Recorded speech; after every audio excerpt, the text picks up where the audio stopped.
Check out this incredible Bionicle version of Link from The Legend of Zelda. This LEGO creation was built by Obsessionist, and he really did an amazing job building this. Let's break down all the clever techniques that have been built into this wonderful creation. First off, a really clever part use on this MOC is the use of this barrel piece. So placing this on the arm design here gives it a nice kind of like textured vambrass look. I think that's really cool, and it also matches the source material very nicely. So yeah, a super cool way of using that piece and just a really clever design. This creation also makes great use of some minifigure capes, and these form the bottom of Link's tunic.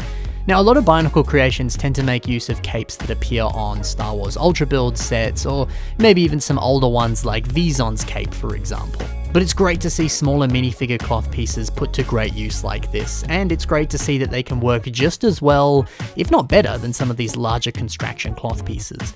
It's just so rare to see minifigure capes used on a Bionicle character, and look how good it can look. It's certainly something you should try out yourself on your own future characters.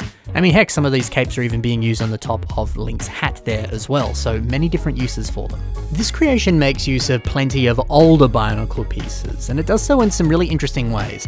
So to name some of them, we can see these Rachi head pieces being used as shoulder armor here.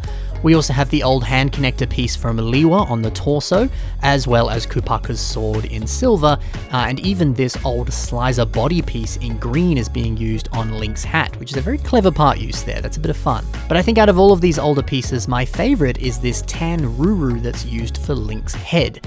Now, this Ruru mask originally came on Turaga Whenua, but it appeared in tan in some of these old mask packs where you could get the masks in a bunch of different colors.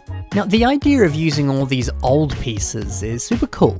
It feels like this was built way back in the early 2000s, and that in itself is a bit of fun. But I don't know, these days a lot of Bionicle MOCs tend to lean into the very smooth, textured designs, and things look so organic and realistic. You can see that on a creation here by Joxon, for example. Now, this style is always a pleasure to see. I love looking at MOCs like this. But there's something so lovely about seeing older parts used in such nice ways like this. There's something really nice about seeing that more biomechanical, detail-heavy texture all throughout this.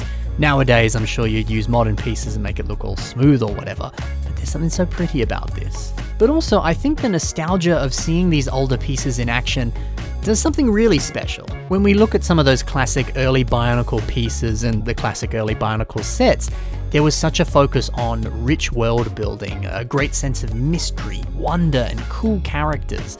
And I think the Legend of Zelda games have the exact same thing. You know, the worlds are surprisingly similar in some fashion.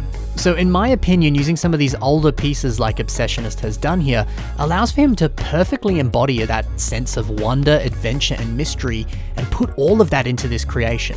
So it's amazing how some of these older pieces perfectly encapsulate that magical quality of the game and of Link himself. All it takes is using some older pieces and suddenly the build has so much more magic to it.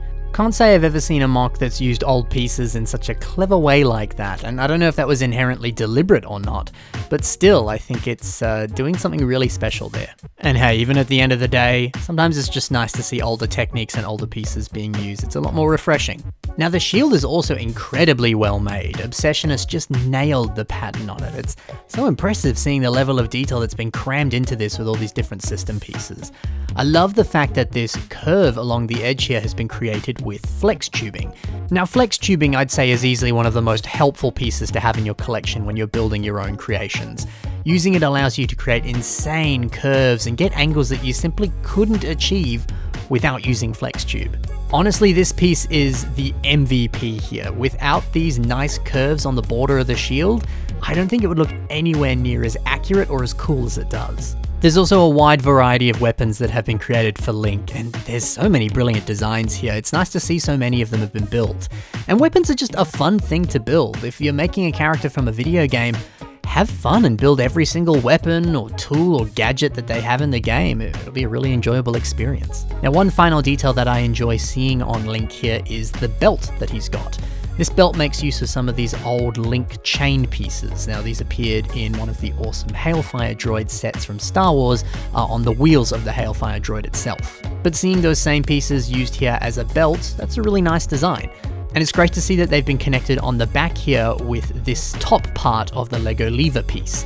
Now, sure, these pieces are made to be connected, you could have connected them normally, but the fact that the belt is connected onto these gold bits at the front there means that a new connection needs to be done on the back, and seeing that lever piece be a perfect way of bridging those connections, I didn't think that would work, but hey, it does. That's really cool.